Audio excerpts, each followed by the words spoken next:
Hello, everyone, and welcome to the latest episode of Movie Crusaders. My name is Sean Wasserkrug, and today we're going to be reviewing the latest action film from Netflix, Gunpowder Milkshake.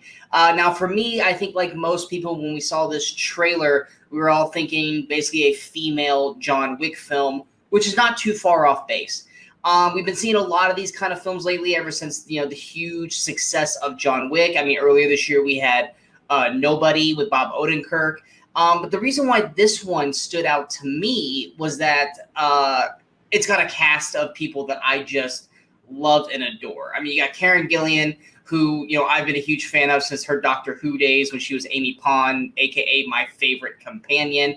Watching her kind of grow from, the TV show Selfie to Oculus, Jumanji, obviously Nebula from the MCU. She's one of my favorites out there. So whenever I see her in a starring role, I definitely have to check it out.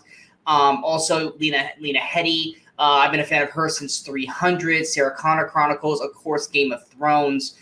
You also got Carla Gugino, who I've been a fan of, I think, since Son-in-Law back in 1994, and all the films that she's been in since then, especially recently Haunting of Hill House, Gerald's Game, Sin City, you name it. She's in a ton of films. Angela Bassett's been kicking ass lately on 911, so seeing her in a film again was a welcoming addition. You also got Michelle Yeoh, who was in one of my favorite films earlier this year, Boss Level. She's got a small part in that, but she was also in that one as well. And then also the little girl, Emily, played by Chloe Coleman.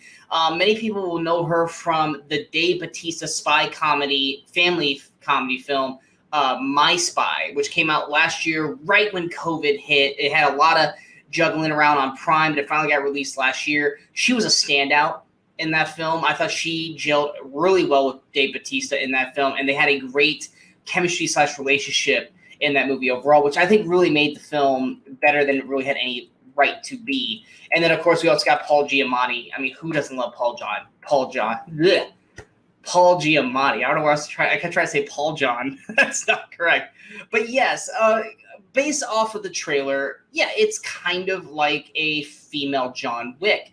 But the one thing that I really envy or really enjoyed about the film overall with this is Navat Papuchado. That's the closest I'm going to get to saying that name. The director of Gunpowder Milkshake definitely kind of takes you on a different kind of journey with it, with the color palette, using that neon effect, which I must be a whore for neon, because I mean that was one of the reasons why I loved Fear Street Part 1, 1994, because it uses a lot of the neon coloring to kind of make the colors pop. And Gunpowder Milkshake really does that to an effect here. I think the color palette of this film is very striking and also very eye-catching that keeps you locked in on the film. Now, in terms of a story, it's very basic. It's a basic story. Could they have delved more into the relationship between Karen Gillan's Sam and Lena Headey's Scarlett? Absolutely. Could we have learned more about the librarians? Absolutely. Could we learn more about the firm?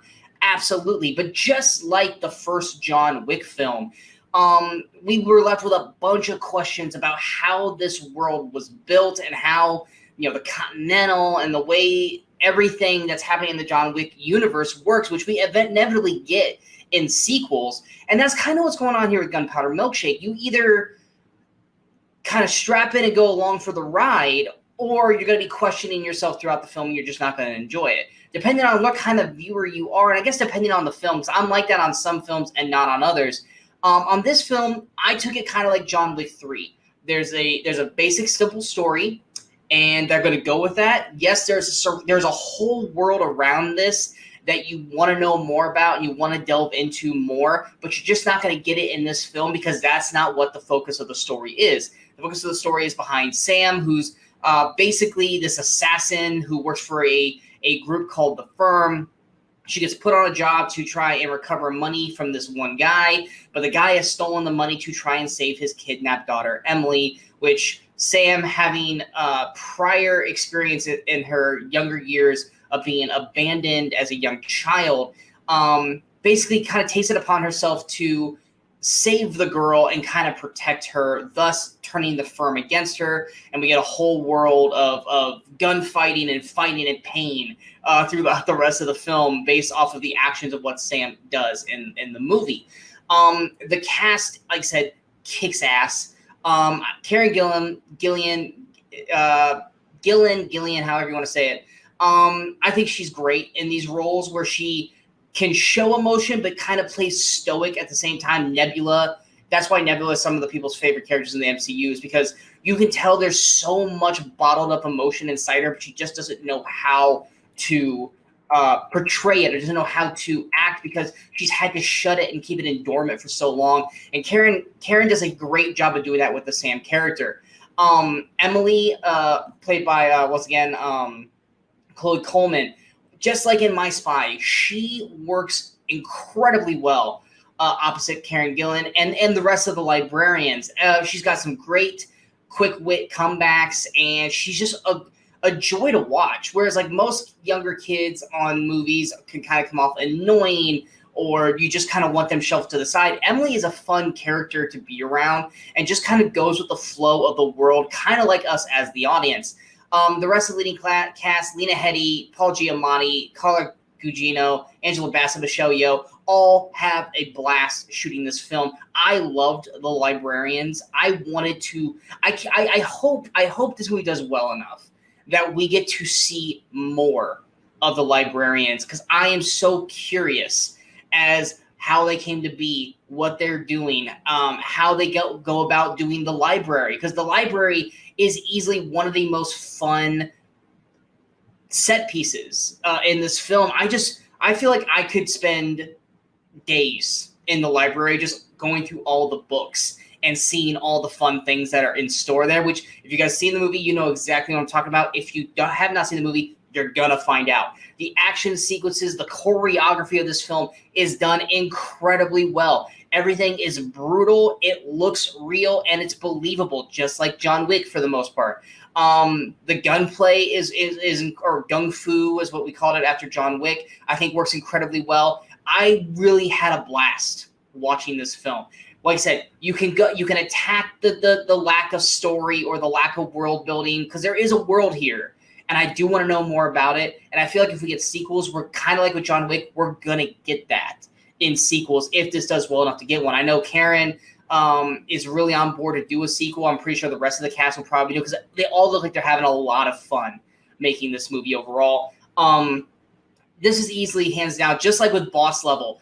It's not everyone's cup of tea. If you're an action savant, if you really like action films, especially the John Wick franchise, I think you're going to really like Gunpowder Milkshake. If you're not into those kind of films, this is definitely not your kind of movie. You're not going to enjoy it. Just like me with Boss Level earlier this year, that movie's not for everyone. It isn't. And I'm not going to say if you don't like it, there's something wrong with you.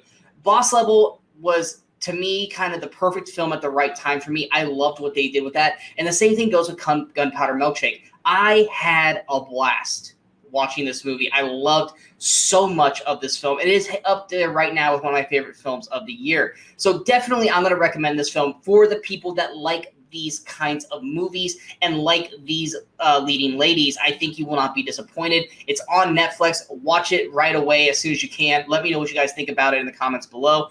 Going to my overall score, I'm going to give Gunpowder Milkshake an 86%, which is an A grade. I cannot wait to rewatch this over and over and over again through the years, and I hope to God we get a sequel of these ladies, because I need to see more of the librarians. I hope you guys enjoyed this review. If you guys did, go ahead and hit that like, share, and subscribe button to the channel so you guys stay up to date with all the latest videos that pop up on the Movie Crusaders. And of course, don't forget to follow us on all the social media outlets you see below. Coming up next, we've got Space Jam: A New Legacy, and we got the final film in the Fear Street trilogy, Fear Street Part 3, 1666. And of course, we also have next week another week of the Weekend Crusaders with me and Brian Michaels, where we will discuss 5 films that came out during that weekend in movie history. And I'm sure there's movies coming out next week as well. I just don't know them off the top of the head. But yeah, I hope you guys enjoyed this review. And until next time, in case I don't see you, good morning, good afternoon, and good night, Movie Crusaders. You're still here? It's over. Go home.